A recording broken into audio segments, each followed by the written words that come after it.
Welcome to this deep dive into artificial intelligence. We're focusing today on deep learning and how it really grows out of machine learning. Exactly. Think of machine learning as, teaching computers to spot patterns. Right. And our mission today is to explore how deep learning kind of supercharges that, Right. see what makes it different, the core ideas, and some cool applications. Definitely. Deep learning, it's a subfield, yes, but it takes a leap. It's really inspired by our own brains. The brain. How so? Well, think about recognizing, say, a friend's face. You don't just see face. No, I guess not. It's more like edges, maybe, Yeah. shapes. Yeah, exactly. Your brain processes things in layers, edges, shapes, then maybe features like eyes and a nose, and then bam, the whole face. Ah, okay. So deep learning tries to copy that layered approach. That's the core idea. Instead of us manually coding all those features, look for eyes here, a nose there, deep learning models, these neural networks, learn those layers of features automatically from the data. Neural networks. Okay, that's the heart of it then. What are they actually made of?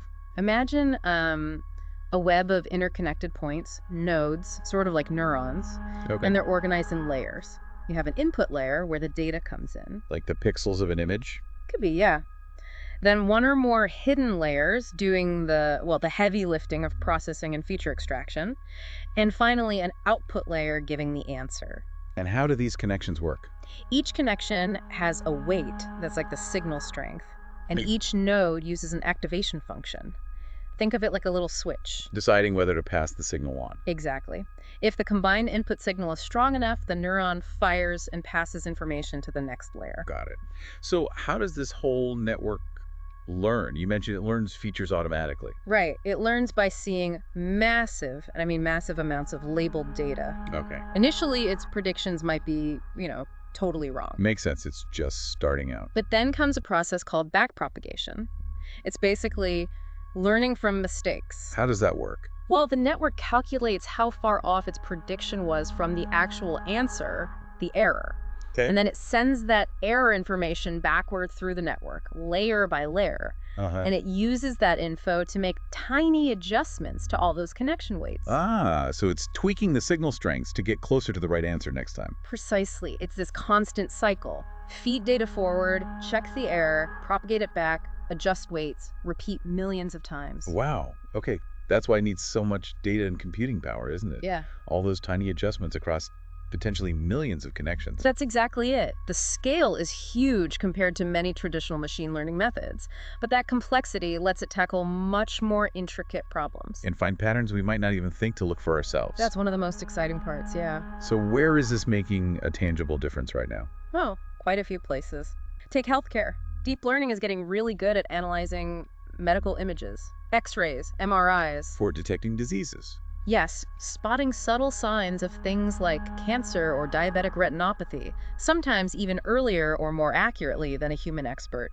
Imagine an AI trained on millions of scans. Yeah, that could be huge. What else? Well, self-driving cars rely heavily on it. For seeing the road, right. And optical. Exactly. Interpreting all the sensor data cameras, LiDAR in real time, making driving decisions.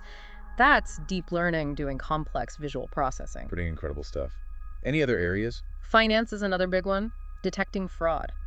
How? These algorithms can sift through like mountains of transaction data and spot really subtle, complex patterns that might indicate fraudulent activity, things older methods would probably miss. Interesting. And, the voice assistants on our phones or online translation tools. Yeah. That's deep learning too, powering the natural language processing, understanding what you say, translating between languages with surprising fluency. It's amazing how it handles the nuances of language. It really is. It learns those nuances from the data, which is incredibly hard to program explicitly. So, recapping.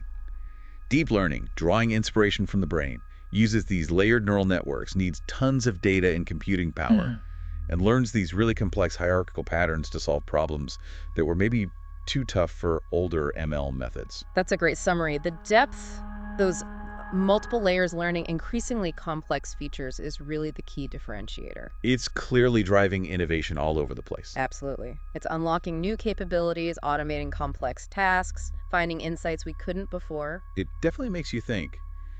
With the sheer volume of data being created every single day, what else is out there? Good question. What hidden patterns or, breakthroughs are just waiting in that data for deep learning to uncover as it gets even better?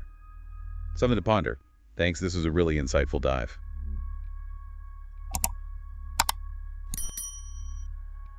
Thanks for watching FutureBond's AI Humans. What's next? Let us know your thoughts in the comments. Don't forget to like, share, and subscribe for more AI insights.